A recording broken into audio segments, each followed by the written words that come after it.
는 하나님의 말씀은 요한복음입니다. 요한복음 2장 1절에서 11절 말씀까지입니다. 요한복음 2장 1절에서 11절 말씀까지 제가 봉독해 드리도록 하겠습니다. 봉독합니다. 사흘째 되던 날 갈릴리 가나에 혼례가 있어 예수의 어머니도 거기 계시고 예수와 그 제자들도 혼례의 청함을 받았더니 포도주가 떨어진지라 예수의 어머니가 예수에게 이르되 저들에게 포도주가 없다 하니 예수께서 이르시되 여자여 나와 무슨 상관이 있나이까 내 때가 아직 이르지 아니하였나이다. 그의 어머니가 하인들에게 이르되 너희에게 무슨 말씀을 하시든지 그대로 하라 하니라. 거기에 유대인의 정결 예식을 따라 두세 통 드는 돌 항아리 6이 놓였는지라. 예수께서 그들에게 이르시되 항아리에 물을 채우라 하신즉 아기까지 채우니 이제는 떠서 연회장에게 갖다 주라 하심에 갖다 주었더니 연회장은 물로 된 포도주를 맛보고도 어디서 났는지 알지 못하되 물 떠온 하인들은 알더라. 연회장이 신랑을 불러 말하되 사람마다 먼저 좋은 포도주를 내고 취한 후에 낮은 것을 내거늘 그대는 지금까지 좋은 포도주를 두었도다 하니라. 예수께서 이 첫 표적을 갈릴리 가나에서 행하여 그의 영광을 나타내시며 제자들이 그를 믿으니라. 아멘. 오늘 말씀은 가나의 혼인잔치에 대한 이야기입니다. 이것은 예수님의 공생의 첫 기적입니다. 이스라엘에서는 특히 우리나라는 혼례하면 그 단 몇 시간 만에 끝나죠. 길어봐야 한 2시간이면 우리는 혼례가 끝나는데요. 외국은 그렇지 않습니다. 외국은 뭐 짧게는 3일을 결혼식을 하는 데도 있고 길게는 일주일, 2주일, 한 달 동안도 결혼식을 거행하는 데가 참 많습니다. 그리고 우리나라에서는 이 포도주가 그렇게 중요하지 않습니다. 우리나라는 소주죠. 소주, 맥주. 좀 좋으면 양주. 근데 이 이스라엘 지역에서 결혼식 때 가장 중요한 게 뭐냐? 바로 이 포도주라는 겁니다. 그리고 이 포도주는 결혼식 기간에는 절대로 떨어지면 안 되는 겁니다. 그래서 결혼식이 있으면 그 가정에서는 포도주를 넉넉하게 준비를 해야 되거든요. 그래서 초대한 손님들을 대접할 수 있도록 해야 되는 거예요. 근데 오늘 혼인잔치에 보면 가장 중요한 포도주가 중간에 떨어집니다. 그러면 이 결혼식은 난리가 나는 거예요. 손님들의, 하객들의 원성이 엄청나는 거예요. 사람을 초대해놓고 대접이 소홀하다고 욕먹는 겁니다.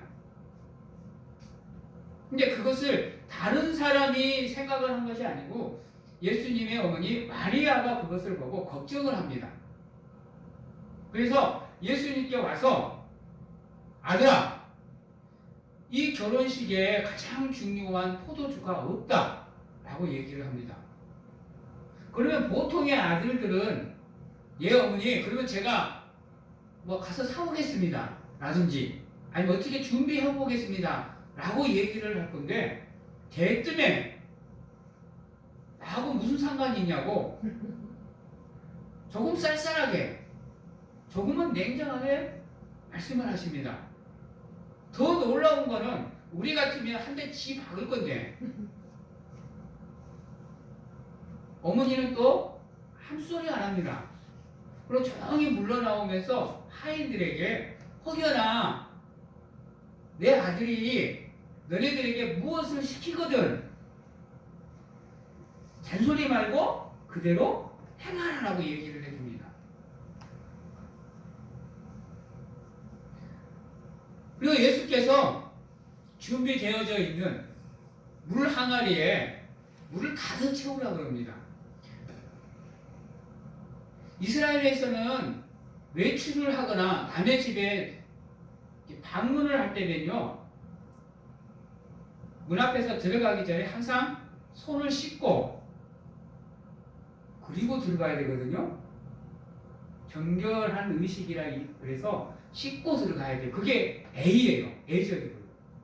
그것을 위해서 준비해 놓은 물 항아리에다가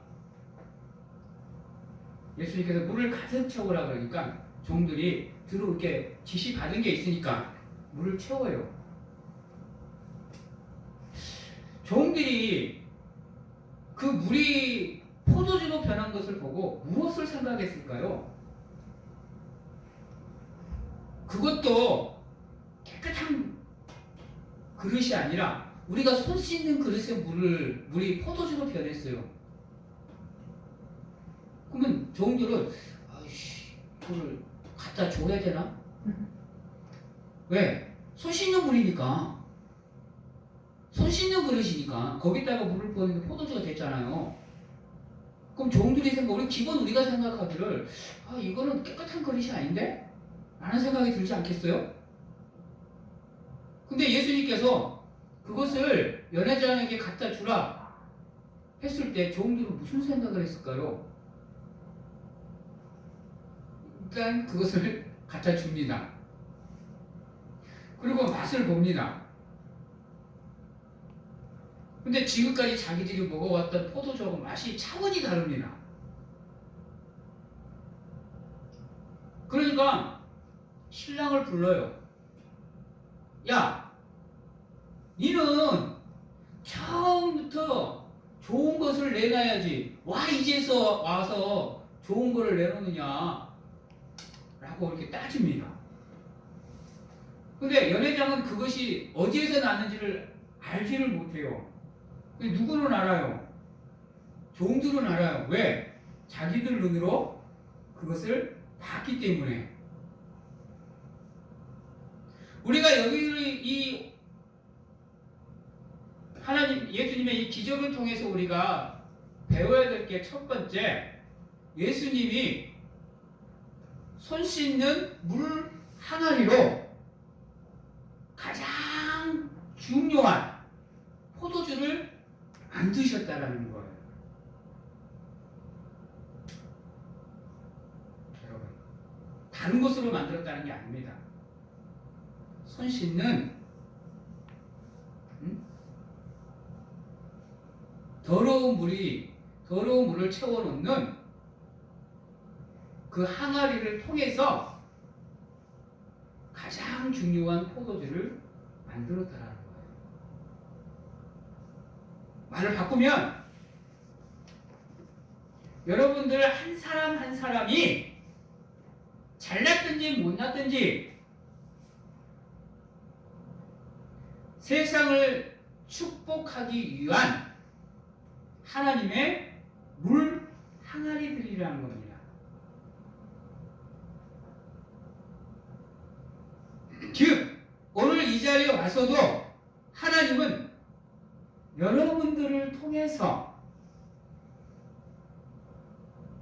여러분들 한 사람 한 사람을 통해서 이 세상을 뭐 하기를 원하시냐면 축복하기를 원하시고 계신다라는 겁니다. 여러분. 근데 하나님께서 그 축복을 하기 위해서 쓰시는 도구가 여러분 중요한 겁니다. 우리가 하나님 앞으로 나올 때 한 번씩 생각하기를, 또는 우리가 하나님 앞에 나와서 기도하거나 찬양하거나 예배를 드림에 있어 우리가 간혹 무슨 생각을 하냐면 인간이다 보니까 깨끗할 수가 없잖아요. 우리의 삶이 죄로 물들 수도 있고요. 그렇죠? 나의 연약함으로 인해서 잘못되어진 삶을 살 수도 있어요. 그러다 보면 하나님 앞에 나오는 게 부끄러워질 수가 있습니다. 그래서 하나님께 예배하는 자리로 나오기가 주저주저 할 때가 있어요. 망설여질 때가 있습니다. 일례로 제가 이게 사역을 하다 보면 참 많은 분들이 집사님 다음 주나 그 다음 주에 오후 예배 때나 수요 예배 때 기도 담당이신데 좀 부탁드릴게요 라고 얘기하면요, 목사님 죄송해요, 제가 아직 준비가 안 됐어요, 제가 아직 신앙생활을 제대로 못했어요, 제가 약해서 연약해서 기도하기가 좀 힘들어요 라고 이렇게 얘기하시는 분들이 있어요. 마음이 안타까워요. 왜요? 이미 하나님은 우리의 그런 상태를 다 알고 계신다니까요. 그럼에도 불구하고 하나님께서 우리에게 원하시는 것은 하나님이 말씀을 하셨을 때 그것에 뭐 하기를 원하시는 거예요? 순종하기를 원하시는 거예요. 그것을 통해서 우리의 그 순종을 통해서 하나님의 기적이, 이적이, 사랑이, 말씀이, 은혜가, 축복이 흘러가기를 원하시는 거예요. 네. 그 축복의 도구가 여러분들 한 사람 한 사람인 거예요. 그러기 위해서는 무엇이 필요하냐? 이 종들이 보였던 순종이 우리에게 필요한 거예요. 그것 이상을 하나님이 우리에게 원하지 않습니다. 능력이 없어도, 아는 게 없어도, 몸이 약해도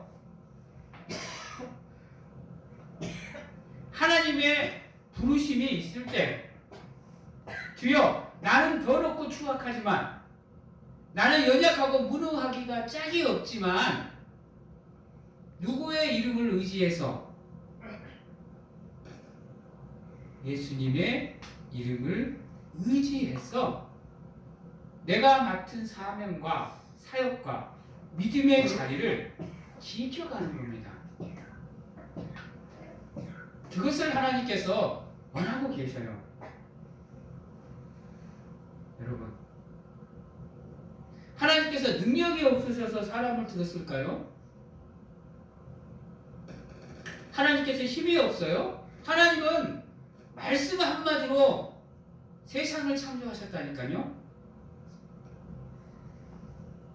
말씀 한마디로. 솔직해서 하나님 일하시는데 우리 필요 없어요. 여러분, 나타나셔서 그냥 보여주시면 돼요. 능력 한번 보이시면 모든 게 게임 오버가 된다니까요. 예수님께서 이 땅에 와서 십자가를 지실 이유가 무엇이 있을까요? 한번 생각해 보세요. 굳이 십자가를 지셔야 되는 이유가 뭘까요? 그냥 오셔가지고 하나님의 권능으로 그대로 보여주시면 돼요. 그러면 모든 것이 다 끝날 수 있어요. 근데 인간의 육신을 입고 와서 고통은 고통대로 당하시고 아픔은 아픔대로 슬픔은 슬픔대로 당하시는 가운데 고난 받으시고 십자가를 지시고 못 박히시고 고통을 당하시고 죽으실 이유가 무엇이 있어요?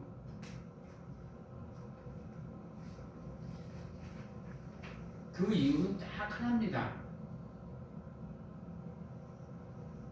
여러분들을 사랑하시기 때문에.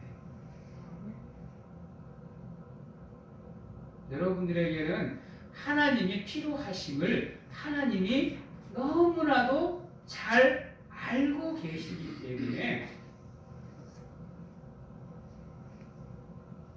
여러분들의 삶의 현장으로 예수님께서 오시는 거예요.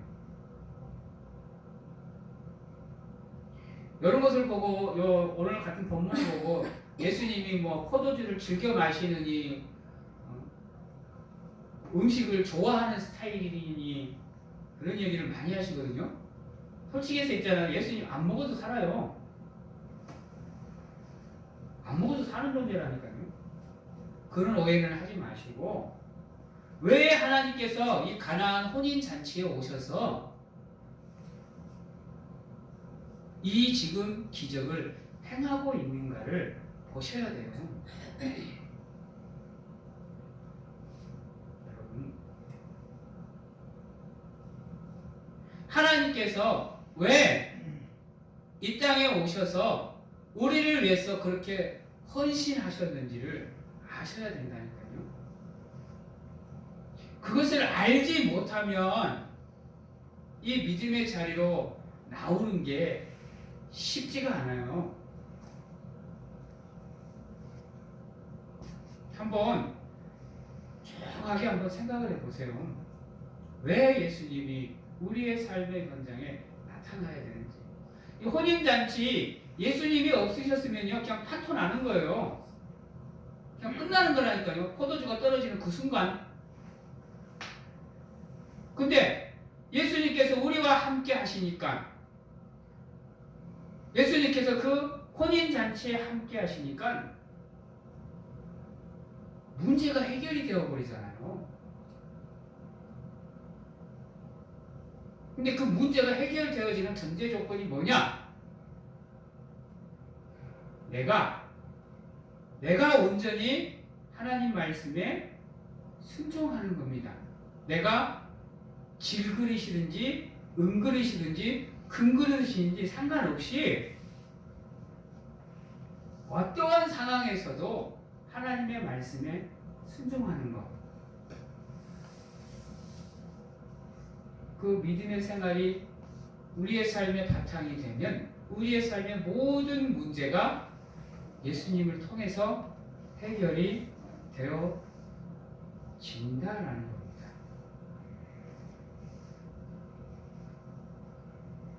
그러기에 우리의 삶에 많은 문제가 있거든. 아니 도저히 내가 짊어지기에 감당이 안 되는 문제가 있거든. 내가 스스로 해결하기 힘들고 풀리지 않을 것 같은 걱정과 염려가 있거든. 다른 거 생각하지 마시고 그냥 하나님 앞에 고꾸라지세요. 길을 쓰고 용을 쓸 필요도 없습니다. 어떻게든지 내가 해결하려고 하지 마시고 처음부터 그냥 하나님 앞에 꼬꾸라지시면 됩니다. 그리고 구하십시오. 간절하게. 그러면 나도 모르는 사이에 하나님께서 움직이셔서 내 삶의 요소에 있는 작은 것부터 큰 문제까지 하나씩 해결하시는 가운데 내 삶의 매듭을 풀어주십니다. 풀어주셔요. 그래서 내 삶이 하나님 앞에서 편안할 수 있도록 하나님께서 하나씩 인도해 가시는 거예요. 그게 믿음의 삶인 거예요. 그게 우리가 온전한 믿음으로 나갈 수 있는 모습인 거예요. 만약에 마리아나 종들이 의심을 품고 망설이고 행하지 않았다면요, 이 혼인잔치의 문제는 해결이 되지 않습니다. 생각해보세요. 어머니로서 아들한테 이 얘기를 했더니 대뜸에 여자여 합니다. 그게 나하고 뭔 상관이 있냐고 대듭니다. 무시해버려요. 난 우리 아들이 내 말 무시하면 되게 열받던데요. 여러분,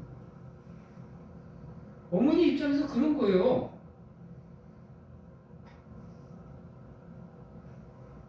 그럼 짜증이 나고 화가 날 수 있죠. 저 새끼 저거 내가 어떻게 키웠는데 애지중지해 가면서 혹여나 바람 불면 넘어질까 비 오면 쓸려갈까 애지중지하면서 키워놨더니 저거 말 한마디 저 같으면 바로같이 박는다니까요. 기만 박아요 그냥. 호주에서 판이 어치니 하지. 연을 끝낸 연인이라 하죠. 종들 한번 보세요. 그 더러운 항아리에 아무리 포도주가 필요하다고 해도요. 물을 부어서 포도주가 된 걸 봤어요. 행여나 그거 먹고 사람이 잘못되면요. 어떡할 거예요, 그거.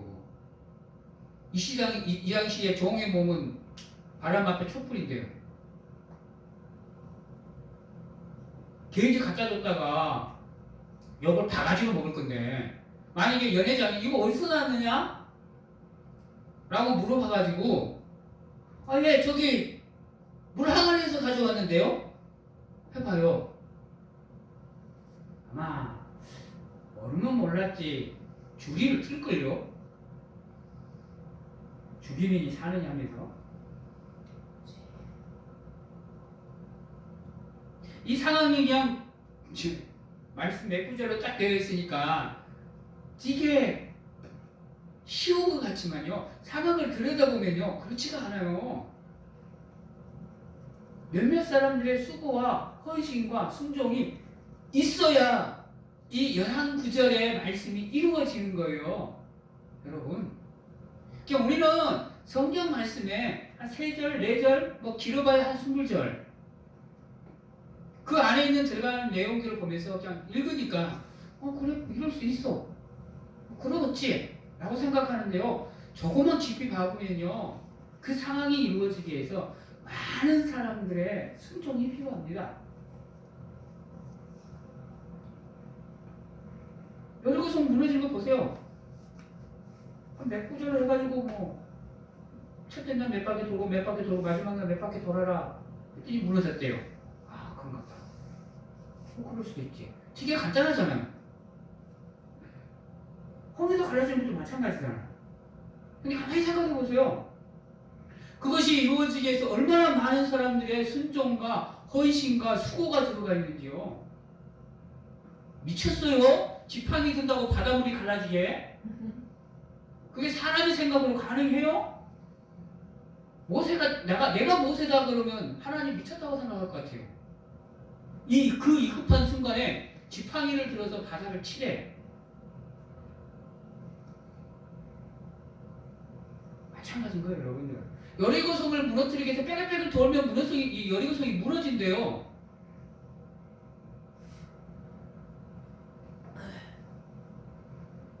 우리가 우리의 삶의 현장에서 하나님의 기적과 은혜와 복을 누리고 싶다고 한다면 가장 먼저 선행되어야 되는 게 뭐냐면 우리의 수고입니다. 순종이에요. 헌신이 있어야 돼요. 그렇게 얘기하면 몇몇 성도님들은 그렇습니다. 나 지금까지 잘 이렇게 믿음 생활 해왔는데요. 예배도 잘 드렸고요. 늘 교회를 위해서 기도하고요. 말씀도 매일 봐요. 찬양도 매일 하고요. 근데 왜 내 삶은 이럴까요? 그런 생각 안 드세요? 나는 그래도 나름 최선을 다해서 신앙생활을 하고 나름 최선을 다해서 믿음 생활을 하는데 왜 내 삶은 이렇게 개차반일까? 남들 보면 대충 하는 것 같은데 되게 잘 풀리는 것 같거든요. 누구 말 따라 아무 생각 없이 걷다 보면 나는 내가 걷는 길에는 난 이런 땡냥 아픔도 안 보이는데 남들 대충 걷다 보면 막 길바닥에 돈을 주어요. 그런 생각 안 해보세요? 개뿔 나는 맨날 힘들어 죽겠는데 대충 하는 저 인간은 일이 술술 풀리거든요.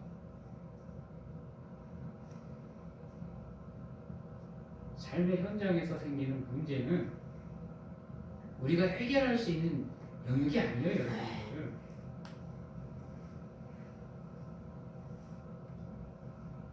늘 여러분이 생각하는 그 놀라운 하나님의 은혜를 체험하고 싶다고 한다면 여러분이 먼저 하나님 앞으로 가셔야 돼요. 나오셔야 되고 헌신하셔야 되고 수고하셔야 돼요. 그게 바로 순종이에요. 그럴 때만이 하나님의 영광이 여러분들에게서 나타나는 겁니다. 우리는 그것을 은혜라고 부르고 축복이라고 부릅니다.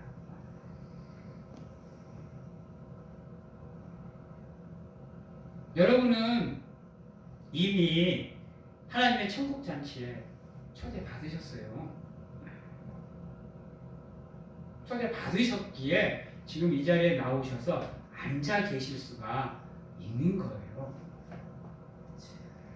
그렇다고 하면 온전히 천국 잔치에 들어가기 위해서 필요한 게 이제 불러주신, 초대해주신 그 초청에 여러분들이 뭐 해야 되는 거냐면 응하고 순종하셔야 되는 거예요.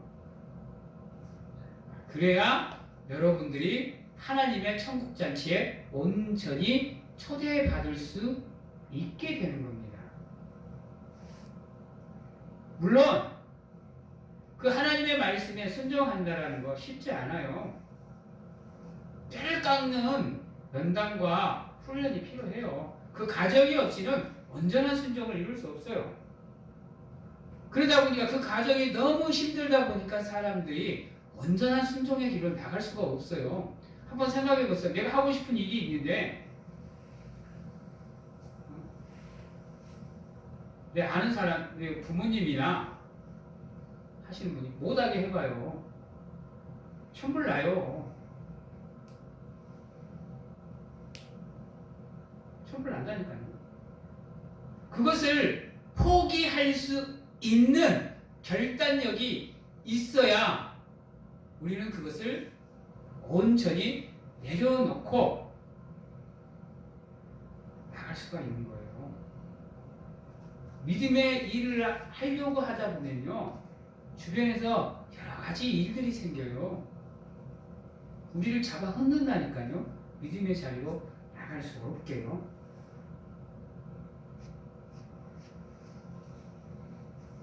여러분, 운전을 하고 가다 보면요, 방지턱이 참 많아요.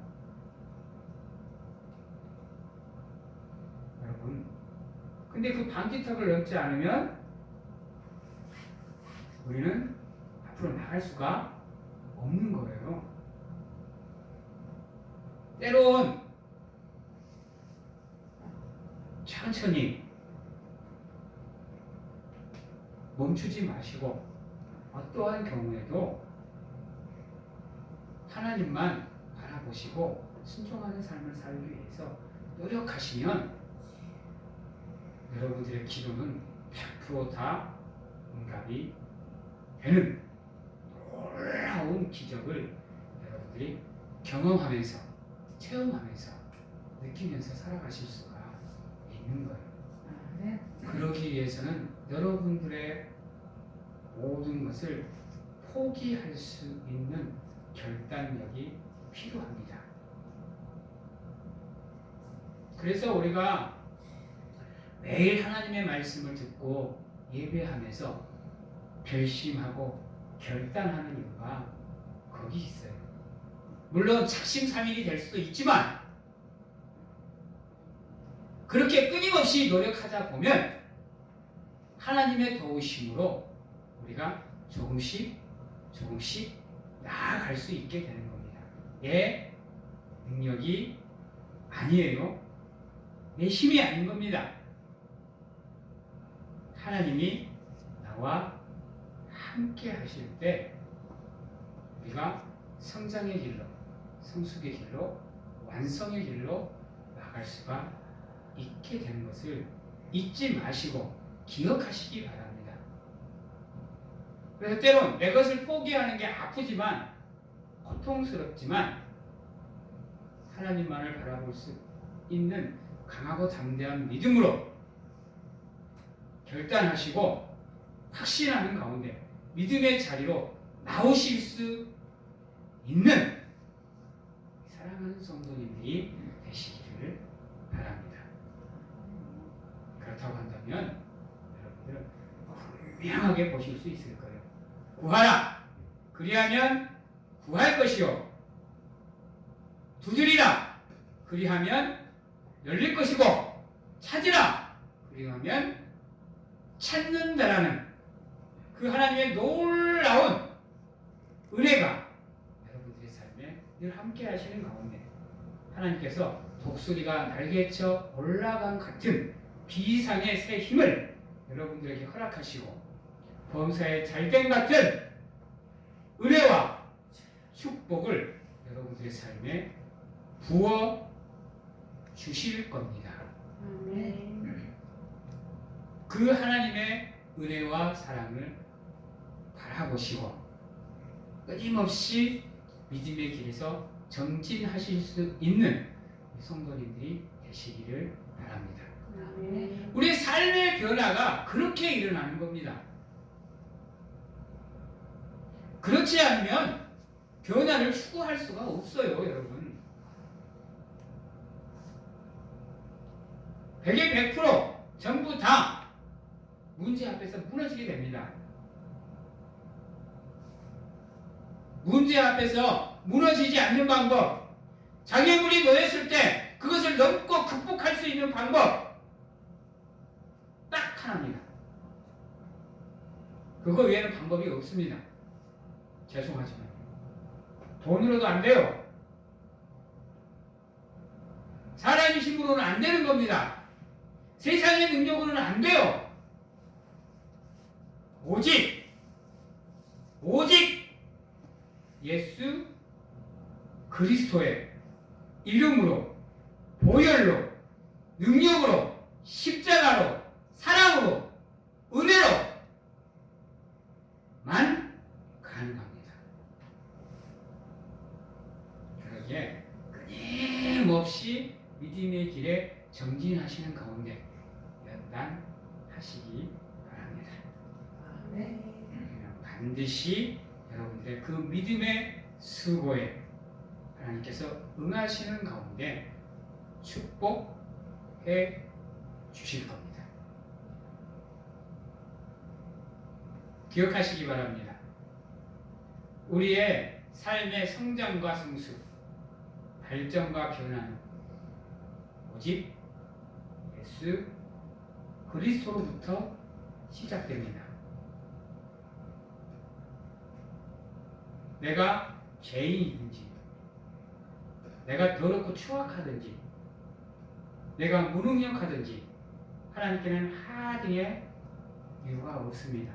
그저 하나님이 나를 쓰시고 싶어 하시면 쓰시는 겁니다. 우리가 해야 될 것은 나를 쓰실 수 있도록 예수께서 내 삶을 변화시킬 수 있도록 준비하는 겁니다. 그게 순종입니다. 어떠한 상황에서도, 모든 상황 속에서도 여러분들의 삶을 하나님이 쓰시기에 부족함이 없도록 준비하시는 사랑하는 성도님들이 다 되시기를 바랍니다. 이제 말씀을 정리합니다. 여러분, 하나님은 여러분 한 사람 한 사람을 귀히 여기시고 소중히 여기시고 사랑하십니다.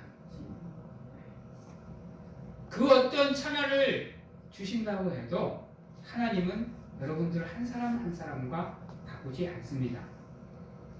여러분들의 삶의 가치는, 여러분들의 믿음의 가치는 예수님의 핏값이기 때문입니다. 그러기에 예수님은 그 어떤 것과도 여러분들을 바꾸지 않습니다. 나오십시오.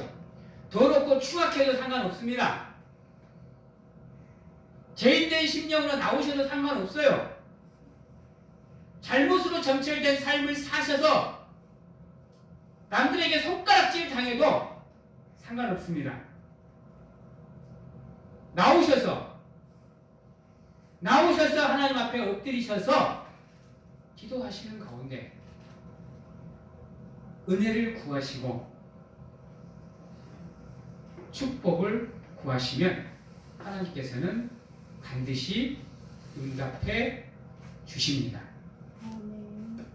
그리하여서 여러분들의 삶을 하나님의 은혜 가운데 변화의 길로 나아가실 수 있도록 준비하시는 우리 사랑하는 성도님들이 다 되시기를 주님의 이름으로 축원합니다.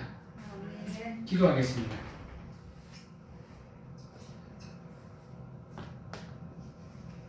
사랑의 하나님, 감사합니다. 부족하고 연약하지만 하나님 앞에 나오니 거부하지 마시고 애면하지 마시고 받아주시옵소서, 품어주시옵소서, 안아주시옵소서. 그리하여 우리가 하나님께 구하는 모든 것을 하나님 해결하여 주시옵소서. 아버지께서 함께 하시는 가운데 온전히 우리의 삶이 하나님께로 나아갈 수 있도록 하나님 도와 주시옵소서. 하나님께서 우리의 삶이 하나님 앞으로 나갈 수 있도록 인도하시는 가운데 누가 뭐라 그래도 하나님의 사람으로서 부끄럽지 않는 삶을 살게 하시고 하나님을 의지하는 삶을 살 수 있도록 하나님 도와 주시옵소서. 지금은 우리를 죄에서 구원하시기 위해 이 땅에 오신 예수 그리스도의 은혜와 세상 끝날까지 우리와 함께 하시는 가운데 안아주시고 품어주시는 하나님 아버지의 사랑하심과 세상 어느 곳에 가서 무엇을 하든지 간에 우리를 인도하시고 지키시고 보호하시는 성령님의 교통하심이 오늘 이 자리에서 온전히 하나님의 말씀에 순종하는 가운데 하나님의 은혜 안에 머물며 우리의 삶을 변화의 길로 나가게 확신하고 결단하는 귀한 하나님의 성도님들 머리 위에와 가정과 직장, 자녀와 건강 위에 지금부터 영원토록 함께 하시기를 축원하옵나이다.